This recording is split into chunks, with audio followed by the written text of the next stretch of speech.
पढ़ते हैं, मार्केट की बात करते हैं।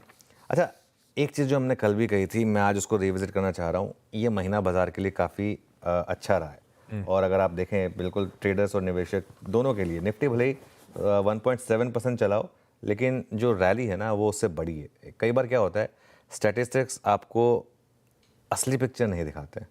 जैसे फॉर एग्जांपल जब भी हम बात करते हैं क्रिकेटर्स की, हम कहते हैं कि सचिन की एवरेज 50 की थी और एक दूसरे प्लेयर की एवरेज 50 की थी, तो दोनों सेम हो गए। लेकिन ये भूल जाते हैं कि सचिन ने फेस किए थे अब दुनिया के बेस्ट बॉलर्स अपने पीक पर, चाहे मैग्रा हो, चाहे वसीम अकरम हो, चाहे इमरान खान हो, चाहे वकार यूनुस हो, चाहे ब्रेट ली हो, सब हो। आजकल के बॉलर्स में उतना दम फ्रैंकली नहीं है। तो उस हिसाब से स्टैटिस्टिक्स में कई चीज़ें छुपती हैं। अब मैं उन पर आता हूँ। निफ्टी के 22 शेयर हैं आशीष 50 में से, जिनमें 4 से 14% की रैली हुई है।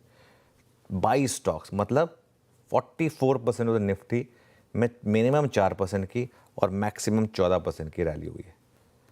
अब ऐसा भी नहीं है कि मैंने कोई ऐसे ही बोल दिया 5-6 स्टॉक्स, 22 स्टॉक्स हैं। Month till date okay, 22 stocks हैं जिनमें 4 से 14% की रैली हुई है।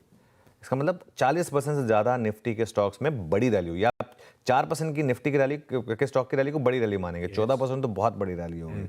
इसके उलट सिर्फ 5 शेयर हैं जिनमें 4% से ज़्यादा की गिरावट हुई है। सिर्फ 5, उनमें से 3 तो आईटी हैं, एक इंडसइंड बैंक है अपने रीजन की वजह से। तो ये अपने आप में एक बहुत इंटरेस्टिंग चीज़ है। निफ्टी इतना ऊपर आपको इसलिए नहीं दिख रहा है क्योंकि निफ्टी आईटी काफ़ी गिरा इस महीने, और निफ्टी आईटी आपका सबसे बड़ा सेकंड सबसे बड़ा सेक्टर है इस वजह से।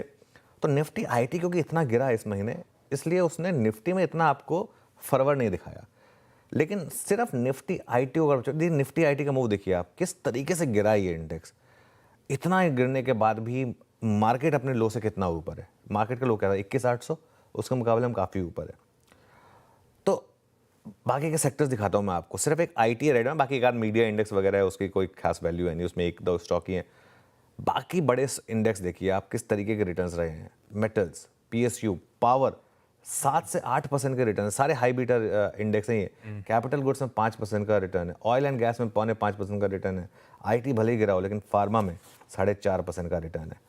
और एक चीज़ इंटरेस्टिंग हुई है, अब मिड कैप और स्मॉल कैप ने भी चलना शुरू किया है। किसी भी रैली की शुरुआत हमेशा लार्ज कैप से होगी, और एक ऐसी रैली जिसमें पहले लार्ज कैप शुरुआत करें फिर मिड कैप पार्टिसिपेट करें, उसमें थोड़ा मुझे ज़्यादा कॉन्फिडेंस आता है। जो पिछली रैलियाँ थी इस काउंटर ट्रेंड में, उसमें मेरा कॉन्फिडेंस थोड़ा कम इसलिए था क्योंकि उसमें पहले सीधा मिड कैप चलना शुरू हो गए थे, मिड कैप या स्मॉल कैप। तो इसके लिए इस रैली में थोड़ा कॉन्फिडेंस मुझे ज़्यादा आ रहा है क्योंकि मिड कैप ने अब चलना शुरू किया। अभी भी अंडर परफॉर्म कर रहे हैं मिड कैप, लेकिन अब चलना शुरू। इस महीने में मिड कैप 1% ही भागा है, निफ्टी 1.7% भागे हैं। तो एक मुझे ऐसा फीलिंग आ रही है। अच्छा, मैं जानबूझ के ना बॉटम शब्द इस्तेमाल नहीं करता हूँ क्योंकि वो थोड़ा सा पिछली बार बहुत ज़्यादा उल्टा पड़ा था, इसके लिए हम उसको यूज़ नहीं करते हैं। लेकिन एक प्राइस डैमेज का जो एक सिलसिला था वो मुझे लग रहा है कि ख़त्म हुआ है। थोड़ा टाइम कंसोलिडेशन शायद चल रहा है इस रैली में, और मुझे नहीं लगता कोई बहुत ज़्यादा लोग पार्टिसिपेट कर पाए हैं। किसी की हिम्मत ही नहीं हुई इस रैली में पार्टिसिपेट करने की।